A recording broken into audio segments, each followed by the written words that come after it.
안녕하세요. 성도 여러분 반갑습니다. 오늘은 우리 153 성경 통독 제82일차 되는 날인데요. 오늘은 이사야서 8장을 읽고요. 아모스서 1장에서 7장까지 읽게 됩니다. 먼저 읽게 될 이사야서 8장은 이미 이사야서 7장에서 보여주신 임마누엘의 약속을 12장까지 계속 가르쳐주고 있는데요. 그 가운데 먼저 8장을 한 장 살펴보려고 합니다. 아람 나라와 북이스라엘의 침략의 두려움 때문에 하나님께서는 임마누엘이라는 징조로 위로하지만 아하스 왕은 신뢰하지 못합니다. 8장 3절을 통해서 마헬살랄 하스바스라는 이름을 통해서 다시 한번 묵직한 경고의 말씀을 주십니다. 노략이 신속하게, 약탈이 급속하게 임할 것이다 라는 그러한 뜻인데요. 이러한 과정 속에서 임마누엘의 역사로 지켜주시는 하나님. 그렇지만 11절 이후에 보면은 불신과 그리고 불순종으로 하나님을 찾지 않는 백성들을 향한 경고의 말씀이 나오는데요. 20절 말씀 끝까지 하나님의 말씀을 신뢰할 것을 단호하게 명령하고 계십니다. 네, 이것을 마음에 담고 우리는 아모스서를 건너가서 1장부터 보게 됩니다. 아모스 선지자에 대한 그 서론적인 배경을 조금 살펴보면 저는 개인적으로는 성품은 요엘같이 사역은 아모스같이 이렇게 할 수 있도록 마음에 거울을 삼고 있습니다. 아모스 선지자는 평민 출신입니다. 가축을 돌보며 가축을 돌보는 것으로 생계가 넉넉하지 않아서 뽕나무를 재배하던 그러한 가운데에서 부르심을 받은 그러한 선지자입니다.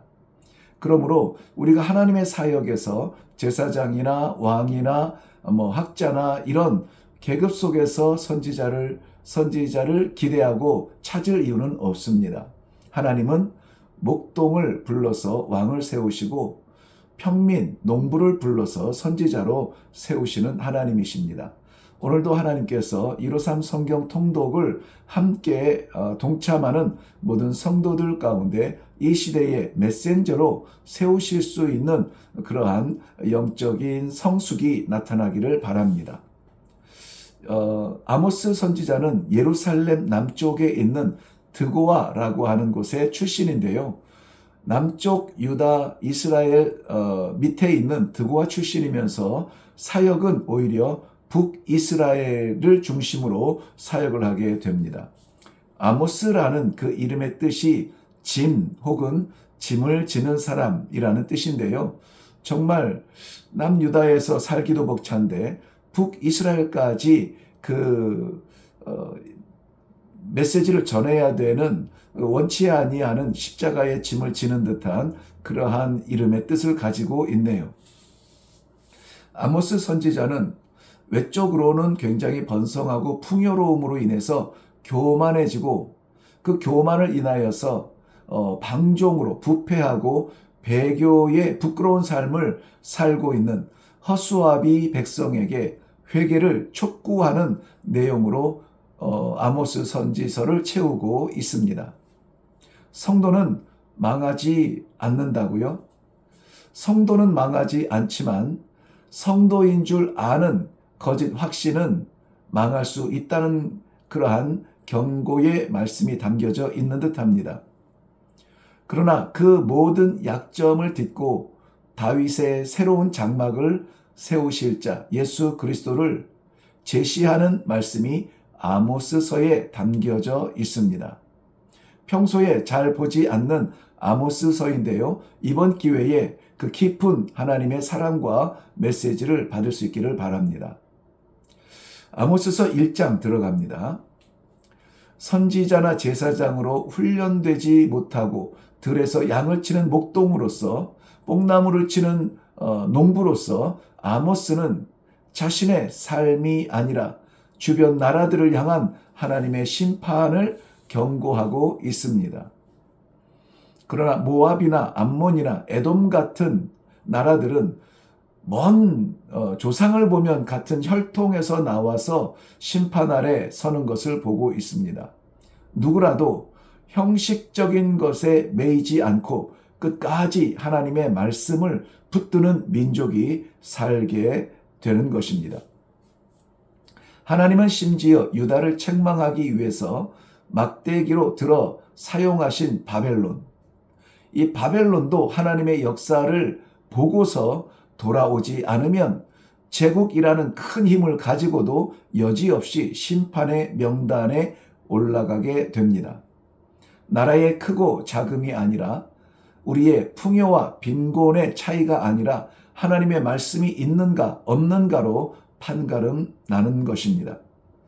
많은 것을 잡은 강국이 휘두르는 주권이 아니라 완전한 심판의 주권이 하나님께 있음을 아모스서는 선포하며 시작하고 있습니다. 아모스서 2장입니다. 6절부터 보면 이스라엘의 범죄가 드러나는데요. 대부분의 선지자들이 이스라엘의 범죄의 중심을 바로 하나님을 떠난 우상 숭배로 여기면서 강조하고 있죠. 우상 숭배는 하나님께서 가장 미워하시는 영적 간음으로 여겨지기도 합니다. 그래서 이 우상이라고 하는 것은 우리 대한민국의 민족 정서상 마치 구슬하는 그런 미신의 모습, 표면적인 모습이라고 생각하지만, 그런데 그런 우상보다 더 심각한 우상이 우리에게는 얼마나 가까이 있는지 모릅니다. 때로는 우리의 물질도, 우리의 건강도, 우리의 생명도, 나 자신도 우상이 될 수 있죠. 그런데 아모스 선지자는 백성 가운데 거하면서 하나님의 백성이라는 이름으로 얼마나 많은 사람들이 세상의 윤리에도 못 미치는 그러한 삶을 살아가고 있는가를 보아왔던 것입니다. 그러므로 그의 입에서 나오는 고발은 사회적인 면 또 도덕적인 타락을 지적하는 부분이 많이 나타납니다. 하나님께서 그의 거룩하심과 같이 우리들에게도 거룩을 요구하신다면 우리는 하나님 앞에서 그러하듯이 세상에서도 거룩하기를 원하시는 것입니다. 6절 이후에 여러분 보시면 비윤리적 거래가 나타나고 있죠. 늙은 자나 젊은 자나 신전의 창녀들을 가까이 하는 모습을 보여주고 있습니다. 그러면서 하나님의 말씀에 입술을 막으려 합니다. 지금 이 시대에도 역시나 동일하게 하나님의 진리의 말씀이 선포될 때마다 우리의 죄성이 불편해합니다. 그래서 아무쪼록 그 순도를 순하게 하고 강도를 약하게 하기 원하는 마음이 우리 안에 있습니다. 그러므로 우리가 하나님 말씀을 판단할 때에 정말 이것이 하나님의 말씀인가 그런가 하여서 묵상할 시간을 갖지 않고 우리가 우리의 성품이나 우리의 한계 안에서 판단하려 하면은 잘못된 판단을 내릴 때가 없지 않습니다. 아모스 3장입니다. 3장의 핵심은 바로 이건데요. 모든 죄악에 대하여 보응하리라는 하나님의 경고입니다. 이것은 이스라엘 백성이든 이방 나라든 구별하지 않습니다. 하나님은 사람에 매이지 않고 정의를 나타내기를 원하십니다.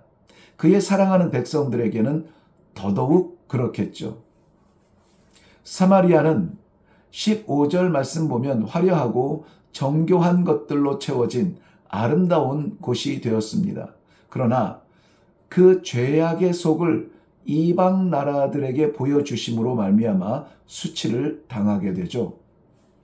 9절과 10절 말씀을 내려가 보시면 큰 요란함, 또 학대함, 포악함, 겁탈 등등의 부끄러움들이 드러나게 됩니다.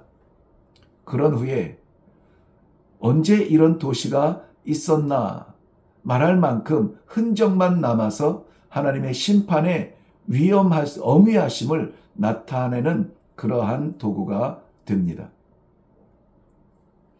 아모스서 제4장입니다. 가난하고 힘없는 자들을 압제하고 억압하고 무시하며 학대하기를 즐기던 사마리아의 여인들을 바산의 암소라 이렇게 부르고 있습니다. 바산의 암소는 갈고리로 끌려갈 것이라고 기록하고 있죠.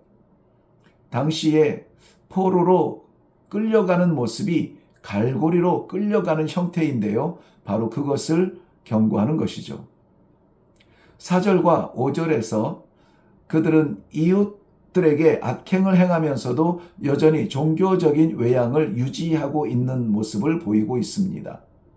스스로는 위로가 될지 모르겠지만 하나님 앞에서 전혀 거룩함이 없습니다. 자리를 지키고 있는 것이 신앙을 말하지는 않습니다. 아모스 선지자는 삶의 현장에서 이것을 무수히 보아왔던 것입니다. 하나님께서는 기아와 기근과 병충해와 연병으로 경고하시는데요. 놀랍게도 그럼에도 불구하고 사람들은 귀를 기울이지 않습니다. 아모스서 제5장입니다. 아모스 선지자의 강력한 메시지는 죄를 부끄럽게 합니다. 그러나 동시에 분명한 소망을 제시하고 있는데요. 6절 말씀에 보면 너희는 여호와를 찾으라 그리하면 살리라. 너희는 여호와를 찾으라 그리하면 살리라. 때로는 우리가 이렇게 지적하고 경고하는 하나님의 말씀을 받을 때마다 거북하고 불편하기 그지없습니다. 그래서 귀를 닫고 이제는 그만 말하면 좋겠다라고 그렇게 말할 때도 있죠. 그러나 하나님께서 이러한 강력한 아모스 선지자와 같은 그러한 메시지들이 선포되어질 때에 죄를 지적하고 괴로워하는 우리의 몸부림치는 모습을 즐기는 것이 아니라 그 가운데에서 일어나 거룩을 회복하고 하나님의 백성으로 생명을 살기를 원하는 하나님 아버지의 간절한 마음이 감추어져 있다는 것을 아는 것은 지혜입니다.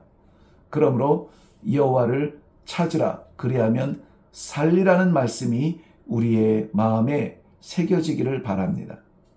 하나님께서는 그의 백성에게 나와서 구원을 받으라고 초청하시지 않습니까? 자그마치 이것이 5절에도 21절부터 23절에도 25절부터 26절에서처럼 제사의 형태나 모양에 만족하고 거기에 빠지지 말고 변화된 삶을 살라라는 것입니다. 부끄럽고도 죄송하지만 이 목사가 일회교회를 섬기면서 끊임없이 드렸던 말씀 아닙니까? 불편해도 하나님의 마음을 전하자니 변화된 삶을 강조할 수밖에 없고 잘 변할 수 없는 우리의 연약함을 도울 수 있는 하나님 앞에 나아가야만 되고 하나님의 말씀을 받고 기도의 힘으로 우리의 삶을 변화시키는 은혜의 삶을 살자고 여러분을 초청하는 것입니다. 개인과 공동체가 합심하여서 하나님의 정의를 드러내서 누구도 피할 수 없는 예외 없는 여호와의 날에 저주의 자리에 서지 않고 구원의 복을 누리라고 하나님께서는 그의 백성을 부르고 계십니다. 이러한 말씀조차도 편견을 가지고 묵상하실 분은 안 계시죠? 아모스서 6장입니다. 성경은 역사를 초월합니다. 그때나 지금이나 사람들이 번영을 누리고 안락한 삶을 살아가면서 그것이 자체가 죄가 아니라 정말 중요한 중심을 잃어버리는 것이 안타까움인데요. 소중한 중심을 잃어버리고도 안전하다라고 하는 거짓된 생각을 떠나려 하지 않습니다. 스스로 자족하여서 교만한 마음을 붙드는 사람은 그때나 지금이나 안전하다고 여기는 거기에서 책망과 패망의 결론에 이르게 되는 위험을 말씀을 통해서 깨우쳐 주시는 153 성경 통독에 감추어진 보석입니다. 자신이 병들어 아픈 것을 아는 것은 기회입니다. 치료할 수 있고 치유할 수 있는 기회죠. 아모스서 7장에 보면 하나님의 긍휼은 심판을 위한 심판을 하지 않는다는 것을 우리에게 깨닫게 하십니다. 아니, 오히려 미약하여 쓰러지는 백성을 보면서 하나님은 그 심판을 거두고 또 거두고 참고 또 기다리시는 것입니다. 그러나 정작 엄위하신 하나님의 책망은 그의 백성들에게 다림줄을 잡고 셈하시는 것입니다. 우리는 정말 놀라운 은혜로 감사하게도 날마다 그 다림줄을 보며 또한 다림줄의 기준에 맞출 수 있도록 성령의 도우심을 날마다 받지 않습니까? 거부하지 않는다면 말입니다. 그래서 하루도 빠지지 않고 우리가 말씀 앞에 서는 그러한 공동체도 축복이요. 그 말씀이 우리를 다스릴 수 있도록 기도하며 힘을 구하는 것도 여러분 은혜입니다. 여호와의 역사를 방해하는 자의 끔찍한 형벌이 같이 7장에 기록되고 있는데요. 분명한 것은 사람을 방해한 것이 아니라 여호와의 일을 방해하는 것이라는 것을 경고하고 있습니다. 아모스의 사역 여호와의 경고의 말을 증거하는 일에 베델의 제사장 아마샤가 방해를 합니다. 이 땅이 견디기 어려운 말을 하고 있다고 말합니다.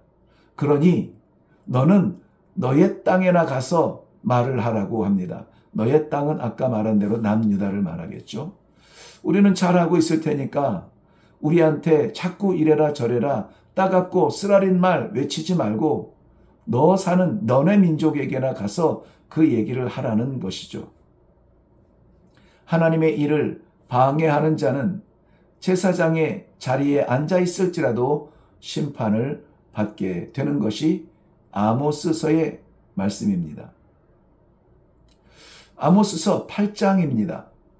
하나님께서 아모스 선지자에게 보이신 또 다른 것이 있는데요. 바로 여름과일 한 광주리입니다. 추수된 것을 말하고 있죠. 나무에 매어 달린 것이 아니라 거둔 것을 말하죠. 광주리에 있다니까요. 이미 광주리에 있답니다. 그렇기 때문에 더 잘하고 기대할 것은 아닙니다. 이것은 이제는 임박한 심판을 보여주고 있습니다. 미룰 수 없는 심판이 북이스라엘을 향하고 있습니다. 저들의 노래가 애곡이 될 것이고 할 일이라고는 시체를 치우는 것이 전부가 되리라는 무시무시한 경고입니다. 왜 그런 일이 일어날까요? 그것이 중요한 것이죠. 하나님이 친히 말씀하여 주시는 저들의 삶을 보시면 4절 이후에 기록된 대로 가난한 자를 삼키며 탐욕과 교활한 행동이 계속되며 저울추를 속입니다. 질 나쁜 상품을 속여서 팝니다. 하나님은 보신다는 거죠. 하나님은 짓밟힌 그늘의 연약한 자들을 바라보시며 오히려 그들을 지키시기를 원하십니다. 풍요로움은 우리를 채우지도 못하고 지키지도 못합니다. 여호와의 말씀이 우리를 풍요롭게 하고 우리를 지키는 산성이 될 것입니다. 우리의 마음에 거친 생각이 있거든 아모스 선지자는 굉장히 우리에게 불편한 말씀이 될 것이요. 우리의 마음에 겸손한 마음으로 말씀을 받을 준비가 된다면 아모스서는 그 어떤 말씀보다 우리를 하나님의 은혜 가운데 불러주시는 귀한 초청장이 될 것입니다. 아무쪼록 우리 모두 은혜 가운데 할렐루야로 찬송이 회복되어지는 귀한 열매가 있기를 주님의 이름으로 축복합니다. 수고하셨습니다.